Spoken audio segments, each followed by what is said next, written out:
नमस्कार, आप देख रहे हैं जन टीवी उत्तराखंड और मैं हूं आपके साथ भानु दीक्षित। सबसे पहले नजर हेडलाइंस पर।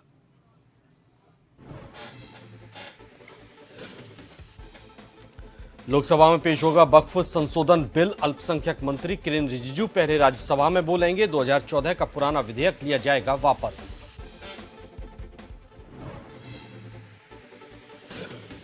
प्रदेश में पहली बार सीएम ने सचिव समिति को किया संबोधित। योजनाओं के सफल क्रियान्वयन का बनाया एक्शन प्लान।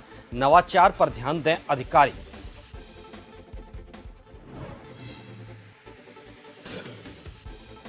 प्रदेश में आज बारिश का ऑरेंज और येलो अलर्ट। चमोली, ऊधम सिंह नगर और बागेश्वर जनपदों में कहीं कहीं भारी से बहुत भारी बरसात की चेतावनी। 10 अगस्त तक बरस सकते हैं बादल। नैनीताल में भूस्खलन की भेंट चढ़ा ऐतिहासिक टिफिन टॉप। 2300 मीटर ऊंचा पर्यटक स्थल भरभरा कर गिरा। बोल्डर गिरने से इलाके में फैली दहशत।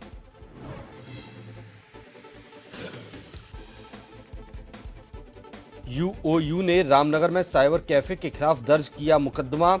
ऑनलाइन असाइनमेंट के नाम पर बच्चों के भविष्य से खिलवाड़ करने का मामला। फर्जीवाड़ा करके परीक्षा का फैलाया कारोबार।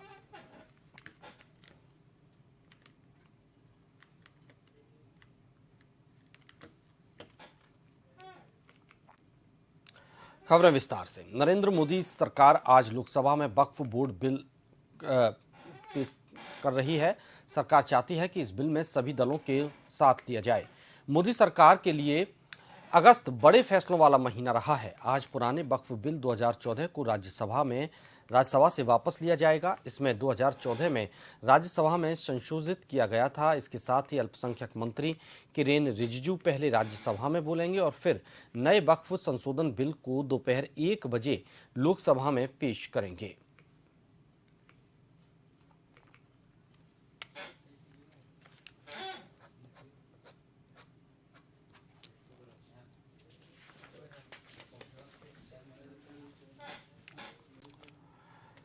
क्या वक्फ बोर्ड एक्ट को बदल दिया जाएगा? कहा जा रहा है कि भारत सरकार इसके लिए जल्द ही एक कानून लाने वाली है। आखिर वक्फ बोर्ड एक्ट में बदलाव पर क्यों मचा है बवाल, इस रिपोर्ट में देखिए। वक्फ इस्लामी बंदोबस्त होता है। धर्म से जुड़े या धार्मिक मकसद के लिए दान दी गई प्रॉपर्टी को वक्फ प्रॉपर्टी कहते हैं। वक्फ अरबी भाषा का शब्द है। इसका अर्थ है धर्मार्थ यानी चैरिटेबल ट्रस्ट। ये ट्रस्ट अपनी मिल्कियत वाली संपत्तियों से होने वाली आमदनी का इस्तेमाल धार्मिक कामों के लिए करते हैं। भारत में ऐसे बंदोबस्त वक्फ एक्ट के तहत आते हैं। इसके तहत प्रॉपर्टी की देखरेख वक्फ बोर्डों के जरिए की जाती है।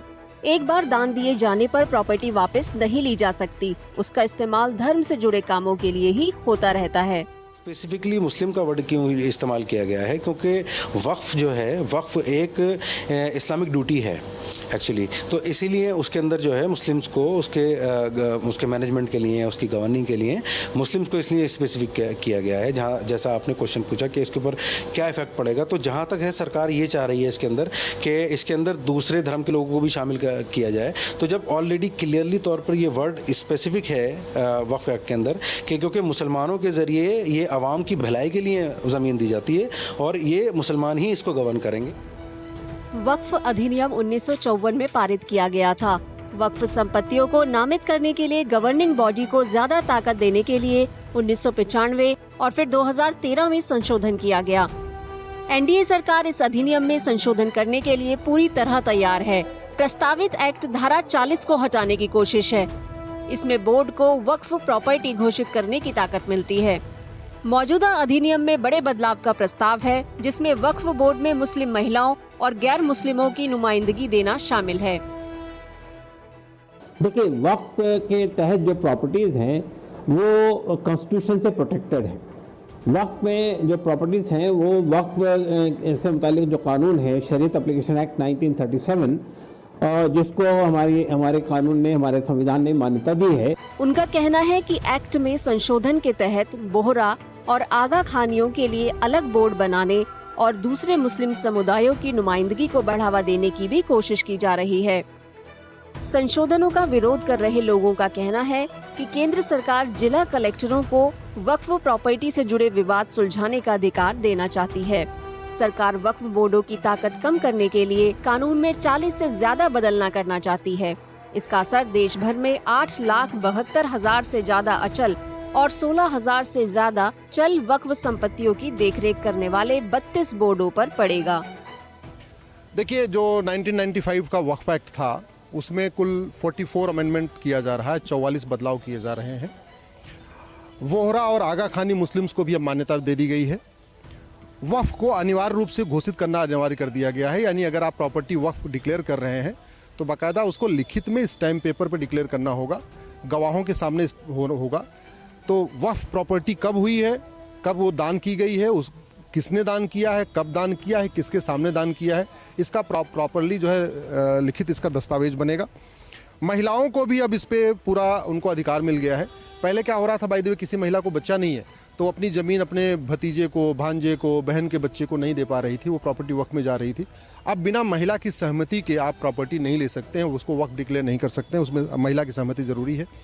एक्ट में संशोधन के फैसले ने इसे लेकर बड़ी बहस छेड़ दी है कि क्या सरकार वक्फ बोर्डों की ताकत कम करना चाहती है या उसका इरादा उनके कामकाज में पारदर्शिता बढ़ाने का ही है। मुख्यमंत्री पुष्कर सिंह धामी ने बुधवार को सचिवालय में सचिव समिति की बैठक में प्रतिभाग किया। पुष्कर सिंह धामी राज्य के पहले मुख्यमंत्री हैं जिन्होंने सचिव समिति की बैठक में प्रतिभाग किया है। 3 घंटे तक चली इस बैठक में राज्य हित से जुड़े विभिन्न विषयों पर विस्तृत चर्चा हुई। मुख्यमंत्री ने कहा कि राज्य हित से जुड़ी योजनाओं के नीति निर्धारण और सरकार द्वारा संचालित जन कल्याणकारी योजनाओं को जनता तक पहुंचाने में सचिव गणों की महत्वपूर्ण भूमिका होती है। सचिव सरकार और जनता के बीच सेतु का कार्य करते हैं। शासन और प्रशासन एक सिक्के के 2 पहलू होते हैं। राज्य के हर क्षेत्र में विकास के साथ ही लोगों का जीवन स्तर उठाने के लिए हम सभी को सामूहिक प्रयास करने होंगे। लोगों के जीवन स्तर को बेहतर बनाए बिना राज्य के समग्र विकास की कल्पना नहीं की जा सकती।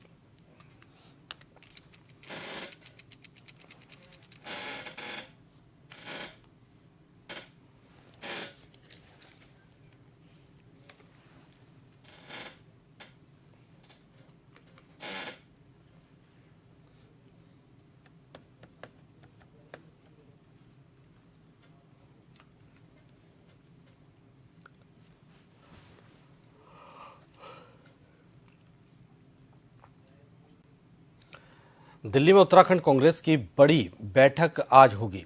कांग्रेस प्रदेश प्रभारी कुमारी शैलजा की अध्यक्षता में ये बैठक होगी। इसमें केदारनाथ उपचुनाव के साथ ही निकाय चुनाव की रणनीति पर मंथन होगा। कांग्रेस प्रदेश अध्यक्ष करण माहरा, नेता प्रतिपक्ष यशपाल आर्य, पूर्व सीएम हरीश रावत, पूर्व नेता प्रतिपक्ष प्रीतम सिंह समेत सभी वरिष्ठ नेता मौजूद रहेंगे।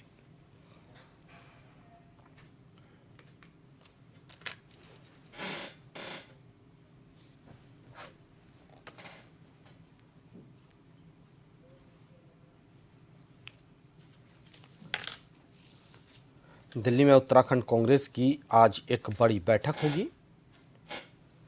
कांग्रेस प्रदेश प्रभारी कुमारी शैलजा की अध्यक्षता में ये बैठक होगी।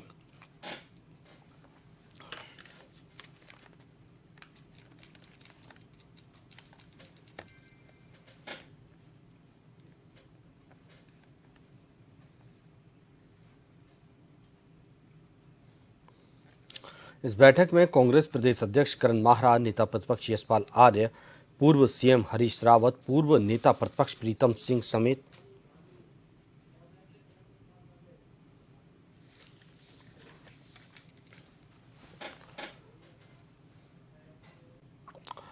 और अधिक जानकारी के लिए संवाददाता शैलेंद्र कुमार पांडे हमारे साथ जुड़े हुए हैं। शैलेंद्र, आज दिल्ली में कांग्रेस की एक बड़ी बैठक होने जा रही है। इस बैठक का उद्देश्य क्या है? उत्तराखंड से कौन कौन से कांग्रेस नेता इसमें शामिल होंगे? भानुओं को बता दें कि आज कांग्रेस की दिल्ली में जो बैठक होने जा रही है, इसमें उत्तराखंड के प्रदेश अध्यक्ष से लेकर नेता प्रतिपक्ष और पूर्व नेता प्रतिपक्ष सहित कांग्रेस के वरिष्ठ नेता इस बैठक में भाग लेंगे। और इस बैठक का मुख्य उद्देश्य यही है कि आने वाला जो समय है, यहाँ जो निकाय चुनाव है, उसको लेकर के इस बैठक में चर्चा हो सकती है। साथ ही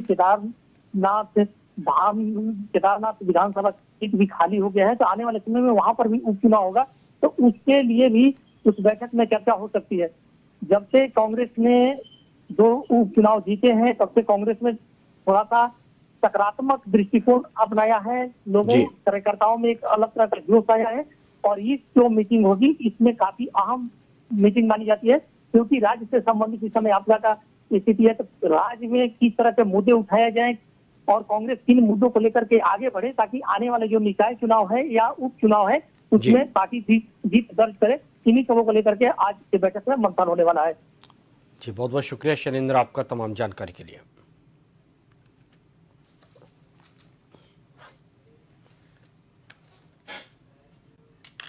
हाईकोर्ट में राज्य में समय पर निकाय चुनाव न करने के मामले में अगली सुनवाई 13 अगस्त को होगी। मुख्य न्यायाधीश ऋतु बाहरी न्यायमूर्ति राकेश थपलियाल की खंडपीठ की समक्ष बुधवार को भी सुनवाई हुई। जसपुर निवासी मोहम्मद अनवर ने हाईकोर्ट में याचिका दायर कर कहा था कि नगर पालिकाओं और नगर निकायों का कार्यकाल दिसंबर में समाप्त हो गया, लेकिन कार्यकाल समाप्त हुए 8 माह बीत गए, फिर भी सरकार ने चुनाव कराने का कार्यक्रम घोषित नहीं किया। इसके विपरीत निकायों में अपने प्रशासकों का कार्यकाल बढ़ा दिया। प्रशासक नियुक्त होने से आमजन को कई दिक्कतों का सामना करना पड़ रहा है। प्रशासक तब नियुक्त किया जाता है जब कोई निकाय भंग हो जाए। उस स्थिति में भी सरकार को 6 माह के भीतर चुनाव कराना आवश्यक होता है।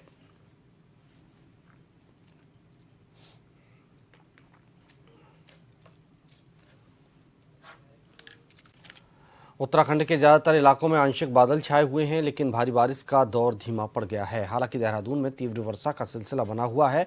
मौसम विभाग के अनुसार आज चमोली, उधम सिंह नगर और बागेश्वर जनपदों में कहीं कहीं भारी से बहुत भारी वर्षा और गर्जन के साथ आकाशीय बिजली चमकने को लेकर ऑरेंज अलर्ट जारी किया गया है।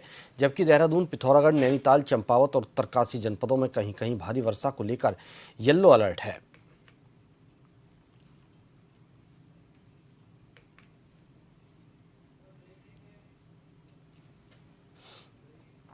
जाने वाली पहाड़ी में देर रात हुए भूस्खलन से पहाड़ी के टॉप में बनी डॉर्थी शीट के नाम से पहचाने जाने वाला समुद्र तल से 2290 मीटर ऊंची पहाड़ी में बना पर्यटक स्थल भरभरा कर गिर गया।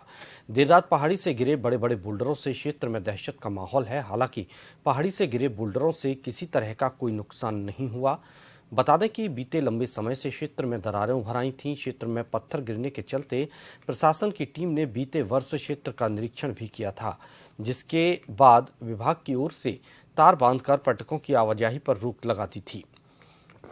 मंगलवार की देर रात डोरोथी शीट में हुए भूस्खलन से निचले क्षेत्र में रहने वाले लोग अब दहशत में हैं।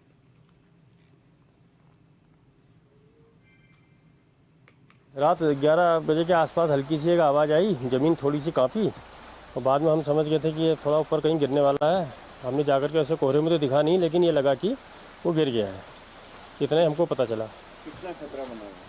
खतरा तो ऐसा कोई खास नहीं था, फिलहाल हमारी तरफ तो सेफ था। हाँ, थोड़ी ज़मीन में कंपन आई। वो जो एक पहाड़ का पीस है वो तीरे से नीचे को बैठ गया है।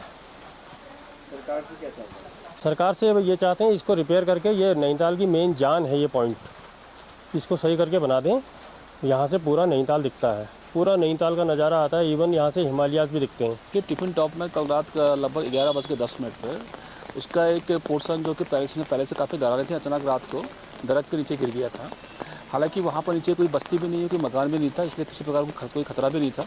जैसे हमको सूचना मिली, हमारी टीम से जिला आपदा प्रबंधन अधिकारी, एडीएम साहब, तहसीलदार, राजस्व निरीक्षक, राजस्व उप निरीक्षक, फॉरेस्ट डिपार्टमेंट से और एसडीआरएफ सारी टीम हमारे मौके पर रवाना हो गई थी। मौके पर रवाना होने के बाद हमने पूरा निरीक्षण किया, रात्रि को निरीक्षण किया था। और जो वहाँ पर जो लोग दुकानें वगैरह हैं उनको बताया गया कि आप लोग सतर्क रहेंगे, यहाँ से छोड़ देंगे। और इसका एक बार हम लोग भूगर्भीय परीक्षण कराएंगे इसका, और परीक्षण कराने के उपरांत इसमें क्या ट्रीटमेंट हो सकता है ताकि आगे उसमें नुकसान ना हो, आगे नीचे न गिरे, उसके लिए कार्ययोजना तैयार की जाएगी। पौड़ी जिले के थलीशैण बैजरो क्षेत्र में डडोली पुल मानसून सीजन में बड़ी घटना का कारण बन सकता है। यहां उफान में बह रही नदी के कारण भू कटाव से पुल का एक पिलर क्षतिग्रस्त हो चुका है, जिस पर आवाजाही करना अब किसी खतरे से खाली नहीं। बैजरो बुंगी धार नाग चूला खाल मोटरमार्ग पर बना पुल कई ग्रामीण क्षेत्रों को थलीसैंण ब्लॉक से जोड़ता है, लेकिन पुल की हालत देखकर अंदाजा लगाया जा सकता है कि पुल की हालत क्या हो गई है। जिलाधिकारी गढ़वाल डॉक्टर आशीष चौहान ने कहा कि जल्द ही पुल की हालत सुधारने के निर्देश उन्होंने लोक निर्माण विभाग को दिए हैं। लोक निर्माण विभाग के अधीक्षण अभियंता PS ब्रजवाल ने बताया, थलीसैंण क्षेत्र में हुई भारी बारिश के चलते पुल का नीचे का हिस्सा धीमे धीमे खोखला होने लगा है। क्योंकि जितने भी एक्सचेंज उन्हें स्ट्रिक्ट इंस्ट्रक्शंस मेरी तरफ से हैं कि जल्दी से जल्दी इस तरीके के जो इश्यूज हैं उनको SDMF के फंड्स के थ्रू इमीडिएटली एड्रेस किया जाए। तो इसमें फंड्स को लेकर कोई इशू नहीं है और ऐसे किसी भी मैटर को इमीडिएटली टेकअप किया जा रहा है। 31 तारीख को अतिवृष्टि के कारण बैजरो साइड में काफ़ी ज़्यादा मार्ग को क्षति हुआ, कुछ पुलों में भी क्षतिग्रस्त हुए हैं। और किलोमीटर 67 में जो पुल है वो SS33 का है, तो उस पर नीचे स्कोरिंग हो रखा है और कुछ विंग वॉल गया हुआ इसका। तो तत्काल जैसे बरसात कम हो जाता है क्योंकि लेवल ज़्यादा है बारिश का लेवल जैसे कम हो जाएगा दिन अभी कम सही कर देंगे। तो आज के दिन में हमारे लगभग 20 मार्ग बंद, जिसमें से 3 SH है, बाकी भी आ रहे हैं तो खोले जा रहे हैं। बाकी एक रोड हमारा थोड़ा टाइम लगेगा, SS52 जिसमें वॉश आउट हो रखा है। तो ये मार्ग लगभग हम 17 तक खोल देंगे, 17 अगस्त तक। बाकी ये SS33 है जो कि अभी वर्तमान में बेटकुल के पास है, तो उनके द्वारा बताया गया कि 15 तारीख तक हम भी खोल सकते हैं। पिथौरागढ़ जिले में लगातार बारिश से जनजीवन अस्त व्यस्त हो गया है। धारचूला उपजिलाधिकारी द्वारा आपदा प्रभावित क्षेत्र पत्थरकोट, भैंसखाली, भेलथोड़, तल्ला, धूरा पहुंचकर आपदा प्रभावित परिवारों की हालचाल जानी और जिन परिवारों के भवनों में मलबा गया था उन्हें तत्काल सहायता राशि वितरित कराई गई और चेक बांटा गया। फसल क्षति का भी चेक बांटा गया। प्रभावित परिवारों को भूवैज्ञानिक निरीक्षण की कार्रवाई किए जाने हेतु भूवैज्ञानिक टीम का शीघ्र गांव में सर्वे किए जाने का आश्वासन दिया गया है।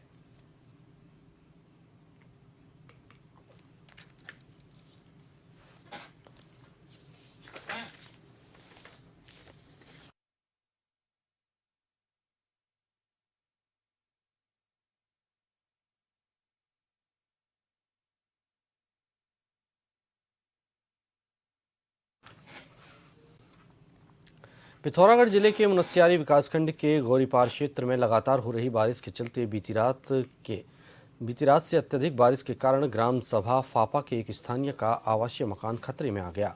स्थानीय लोगों ने उपजिलाधिकारी से राजस्व टीम को भेजकर परिवार को राहत दिए जाने की मांग की है।